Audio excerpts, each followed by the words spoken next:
কিভাবে বুঝবেন আল্লাহ আপনাকে ভালোবাসেন? আসসালামু আলাইকুম ওয়া রাহমাতুল্লাহ। একজন মুমিনের জীবনের সবথেকে বড় প্রাপ্তি হলো আল্লাহ তাআলার সন্তুষ্ট ও তার ভালোবাসা লাভ করা। কারণ কারো ওপর আল্লাহ তাআলা সন্তুষ্ট হয়ে গেলে দুনিয়া ও পরকালের জীবনে তার কোনো ভয়তি ও পেরেশানি থাকবে না। একজন মানুষকে আল্লাহ তাআলা ভালোবাসেন কিনা এ বিষয়ে কোরআন ও হাদিসে কিছু আলামতের কথা উল্লেখ করা হয়েছে।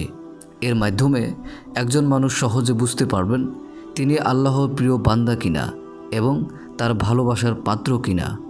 আবু হুরায়রা রাদিয়াল্লাহু আনহু থেকে বর্ণিত, রাসূল সাল্লাল্লাহু আলাইহি ওয়াসাল্লাম বলেছেন, যখন আল্লাহ তাআলা কোনো বান্দাকে ভালোবাসেন তখন জিবরাইল আলাইহিস সালামকে ডেকে বলেন, আমি অমুক ব্যক্তিকে ভালোবাসি, তুমিও তাকে ভালোবাসো। অতঃপর জিবরাইল আলাইহিস সালামও তাকে ভালোবাসতে থাকেন এবং আকাশে ঘোষণা করে দেন যে আল্লাহ তাআলা অমুক ব্যক্তিকে ভালোবাসেন, তোমরাও তাকে ভালোবাসো। তখন আকাশের অধিবাসীরাও তাকে ভালোবাসতে শুরু করেন। অতঃপর সে বান্দার জন্য জমিনেও স্বীকৃতি স্থাপন করা হয়। আর যখন আল্লাহ তাআলা কোনো বান্দাকে ঘৃণা করেন তখন জিবরাইল আলাইহিস সালামকে ডেকে বলেন যে আমি অমুককে ঘৃণা করি, তুমিও তাকে ঘৃণা করো।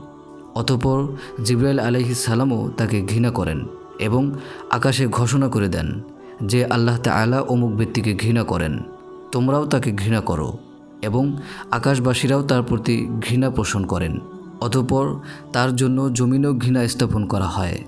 সুপ্রিয় দর্শক, আজকের আলোচনার শেষ পর্যায়ে চলে এসেছি। মহান আল্লাহ তাআলার ভালোবাসার বান্দার সবচেয়ে গুরুত্বপূর্ণ আলামত হলো তাকে আল্লাহ দ্বীনের বুঝ দান করবেন এবং সে অনুযায়ী বেশি বেশি নেক আমল করার সুযোগ দান করবেন। রাসূল সাল্লাল্লাহু আলাইহি ওয়াসাল্লাম বলেছেন, আল্লাহ তাআলা যার কল্যাণ চান তাকে দ্বীনের প্রজ্ঞা দান করেন। আল্লাহ তাআলাই দানকারী আর আমি বন্টনকারী। পরিশেষে বলতে চাই, ইয়া আল্লাহ, আমাদের সবাইকে দ্বীনের বুঝ দান করে সে অনুযায়ী বেশি বেশি নেক আমল করার তৌফিক দান করুন। আমিন।